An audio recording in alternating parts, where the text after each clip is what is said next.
Tidak ada bukti. Om ngomong apa sih? Sila berdecak tak suka. Aku takut terjadi sesuatu dengan cinta kita sayang. Aku heran kita baru saja berbahagia karena saling mencintai, tapi kenapa masalah ini muncul dan aku...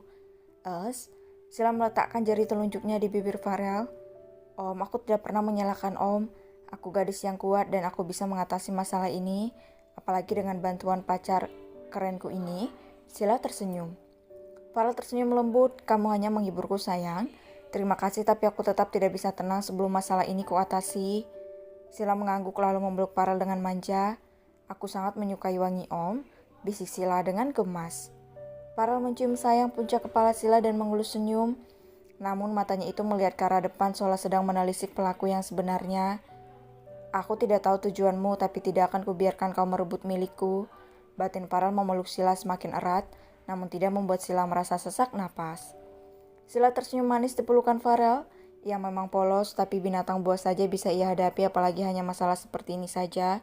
Selagi tidak nyaman dirinya berhadapan dengan Pence, tidak masalah karena menurutnya lebih nyaman lagi menghadapi musuh yang jelas bukan Pence.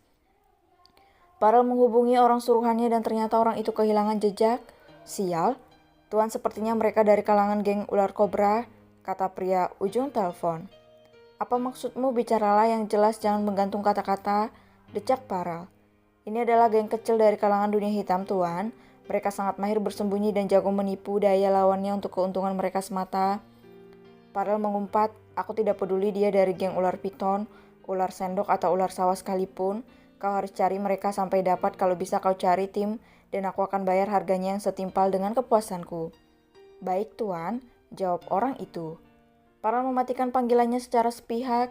Ia berjalan mondar-mandir dan memukul dinding di sampingnya dengan marah hingga tangannya memerah mengeluarkan darah. Siapa yang berani bermain-main denganku? Gumam Farel dengan mata berapi-api. Sila, ada seseorang mau menemuimu. Sila menoleh dan melihat mobil Farel yang sama seperti malam itu. Siapa dia? Batin Sila. Sepertinya tuan muda tidak mau keluar. Coba datangi Sila, kata wanita yang lain. Sila tersenyum untuk menutupi rasa gelisahnya saja lalu pergi ke arah lain mengabaikan mobil itu. Aku tidak mau percaya begitu saja. Bisa saja itu pelakunya dan aku tidak berani menemuinya seorang diri, decak Sila. Sore harinya Farel datang dengan penampilan culunnya. Ia kaget melihat mobil dirinya ada di sana hingga matanya terbelalak di balik kacamata tebalnya. Apa dia pelakunya? Tapi aku sedang menyamar, gumam Farel yang menyamar menjadi Leo. Farel tanpa berpikir dan akhirnya ia meraba kantongnya.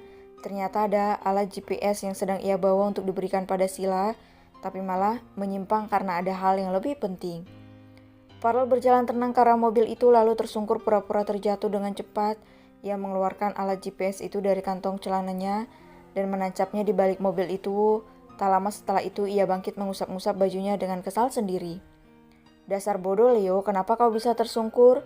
Marah Leo seolah merutuki kebodohannya sendiri. Wah, ini mobil Tuan Muda Farel ya? Kenapa bisa di sini? Apa Tuan Muda Farel ada di sini menemui Nona Sila? Farel berakting sebagai Leo si pria norak meramah mobil Farel. Sedang apa kau Leo? Teriak seseorang. Tidak ada Tuan Muda Farel di sini ya? Tanya Farel yang menyamar sebagai Leo. Tidak ada, Tuan Muda tidak ada di sini, mungkin saja Sila yang membawanya, teriak orang itu. Leo berlari dengan gaya culunnya memasuki tempat lokasi syuting Sila. Ia tersenyum tipis menyiratkan kesan misteriusnya. Kenapa tangan Om? Tanya Sila memegang tangan Farel. Farel tersenyum, aku hanya marah dan melampiaskannya pada dinding. Jawab Farel tersenyum lebar. Sila malah terbelalak. Terus kenapa dia lampiaskan sama tembok? Itu sama saja melukai diri sendiri. Tidak apa sayang, jawab Farel senang menatap Sila. Sila mendengus, ia menarik lengan Farel dan duduk di sofanya lalu mengambil kotak obat dari bawah meja sofa. Farel menatap Sila saja tanpa mengalihkannya sedikit pun. Sila dengan telaten merawat luka Farel lalu membalutnya dengan perban baru. Udah selesai? Sila tersenyum melihat tangan Farel sudah terbungkus dengan rapi, sementara tadi hanya memakai sarung tangan saja untuk menutupi lukanya. Terima kasih sayang, ucap Farel. Om, panggil Sila. Apa Maharaniku sayang? Tanya Farel. Apa Om akan memanggil namaku Sila? Tanya Sila penasaran sebab ia sudah terbiasa dipanggil Maharani atau sayang oleh Farel.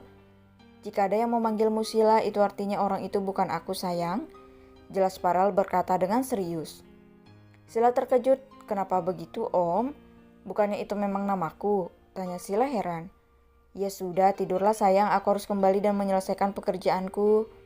Sila mengangguk dan Farel mengecup pipi Sila dan menggenggam tangan Sila keluar rumah. Tidak usah sampai gerbang sayang, di sini saja. Farel menahan Sila di depan pintu. Aku pergi ya. Sila mengangguk dan melambaikan tangannya. Sepasang mata tengah melihat dari balik semak-semak. Ia bersembunyi dengan sangat baik demi melihat interaksi kedua pasangan manis itu. Tunggu saja, aku akan menggantikanmu, gumam pria itu tersenyum sinis. Sampainya di mansion, Farel membuka laptopnya dan terkejut saat melihat titik terakhir GPS-nya. Apa ini? Jadi dia mengikutiku? Gumam Farel tak percaya dirinya begitu ceroboh tidak menyadari hal itu. Farel dengan cepat menelpon Sila dan meminta kekasihnya untuk tetap di dalam rumah. Sila mengiyakan karena dirinya memang tidak berniat keluar rumah. Setelah itu, Farel mengirim aplikasi khusus ke ponselnya untuk terhubung ke GPS yang terpasang di mobil itu. Sebenarnya siapa dia? Kenapa dia mengikutiku? Apa dia memata-mataiku saja? Lalu kenapa dia menunggu di sana saat itu? Decak Farel merasa heran. Di tempat lain Nando tidak bisa menemukan pelakunya. Setiap kali Nando mencari tahu jawabannya akan sama, yaitu Farel sendiri. Nando tidak mengatakannya pada Farel karena tidak mau dianggap bodoh dan tidak becus. Mana mungkin Farel mengikuti kekasihnya sendiri sementara Sila itu memang miliknya. Ada yang ganjal di sini tapi Nando tidak bisa menemukan jawabannya. Siapa dia? Kenapa semua CCTV tidak ada dan semua bukti yang kucari kenapa berakhir pada Tuan Muda? Tidak mungkin Tuan Muda pelakunya kan? Geram Nando yang tidak bisa menemukan buktinya. Nan? Ijal memanggil Nando. Iya, kenapa? Tanya Nando melihat ke arah Ijal. Apa Farel pernah ke hotel? Tanya Ijal dengan serius. Tentu saja pernah, kekeh Nando.